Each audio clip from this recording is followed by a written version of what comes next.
Welcome back, everyone. Here with an adorable animal mirror that will help add a little forest magic to your children's room is Maria. Oh, so cute. Oh my goodness. Sweet. Oh, I'm such a sucker for kids stuff. Oh, can you guys believe that my baby turned 1? He's turning 1 this week, but we celebrated this past weekend because all my family was in town. That is a big deal. Look at him.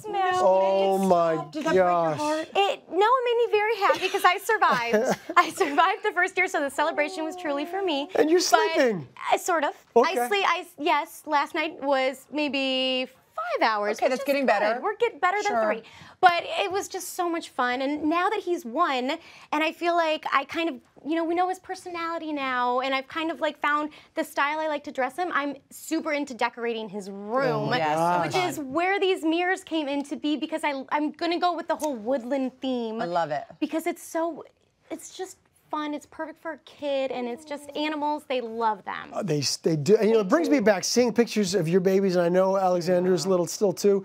It brings me back. We used to love decorating our babies' rooms. It's the most fun. But I'd love to hear some tips from you for parents out there. What tips can you help people with to decorate their babies' rooms? Yes, so a great tip is to really find your inspiration. So when you're finding your inspiration, I love finding like a single piece and sort of going from that. So for instance, Hallmark Baby has these completely adorable animal themes this season that I love. So for instance, this tiger here, it's just has that sort of natural whimsical type of feel that I am obsessed with. And I mean, Alexandra would go crazy for the unicorn. She would love that. Little girls love unicorns, and a lot of my girlfriends have unicorns, and the little outfits, and big girls, yeah, exactly. I like it too. We all want to have our unicorn moment. And so what I got really inspired by were these the woodland animals here. So you can see we have our little skunk with the outfit, and our deer here, and JJ would just go crazy over all of this. And I thought it would be really fun for his room, instead of doing a gallery wall, something a little bit different. And that's where the mirrors came in to be, where you could really make the characters, and they all sort of have their little, personalities. I love it. And then you look in the mirror and you become the animal. You become one with the animal. All right, let's get started. What do we do first? Okay, so you have your mirrors, and when you get these online, I found them online, and I found them as a package. They came in a lot of different sizes just in one package. And exactly. So you can see we have the different sizes here, so you can do different sizes according to the different animals.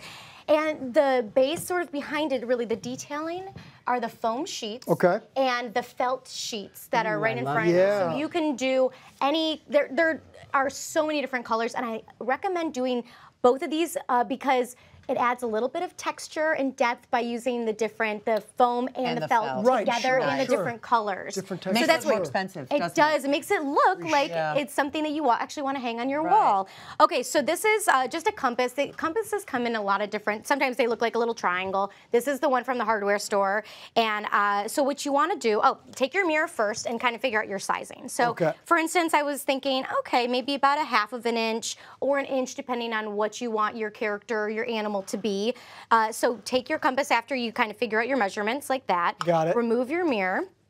And what you do is you can see I already got started, but you have your foam sheet like this, and you just keep going around and out. All the way around, turn it. So all the way around until you have. So fun. Something about that just brings me back. Brings me back to geometry. I was going to say, not a big fan of geometry, but I love the compass. You know why? Because cutting a circle freehand is extremely difficult. It is. And doing everything else, like the triangles, is actually really easy.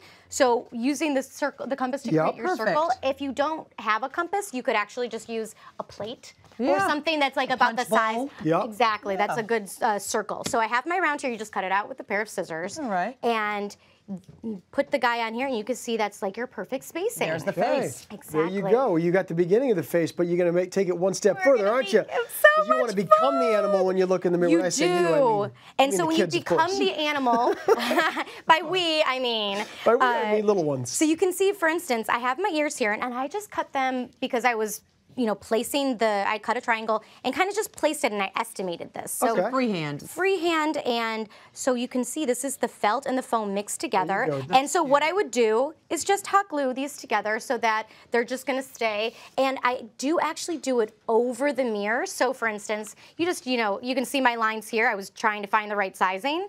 and then you just flip it over, so you don't have to worry about. So this is the fox we're making. And Exactly. then you put it on there, fox. the little fox face. And his little nose. This is easy. It's very easy. It looks really intricate. So this is something that if you have older kids, they could help you put together, because Grant, my older son, is learning how to cut at school. So that's something else that you can do.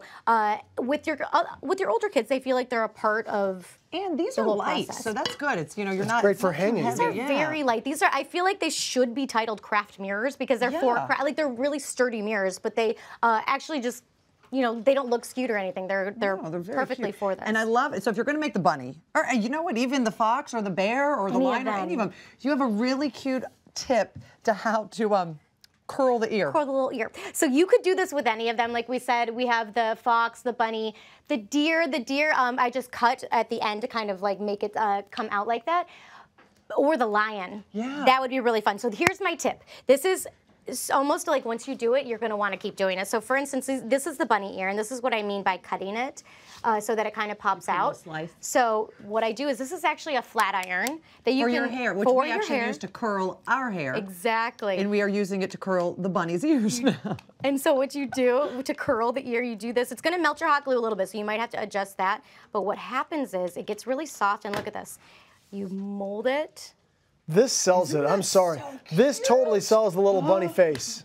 Come on. Look at that. And I cut the bottom. I can show you how I cut the bottom as well. So I just did this. I cut a little slit. Yeah. And then so you just kind of fold it, and that way it looks like it's the beginning of the layer. Exactly. So that's the hot glue. There you go. Just do, and then you just hot glue them on. Exactly. However you like. And like Debbie was saying, they're pretty light, right? So as far as very light. Oh yes, they're very light. As far as kind of getting them up on the wall, you probably have a couple options with that. You do. So you could use a flush mount, right? Like I have right here. Yeah. If you have really thick wallpaper, like what we have.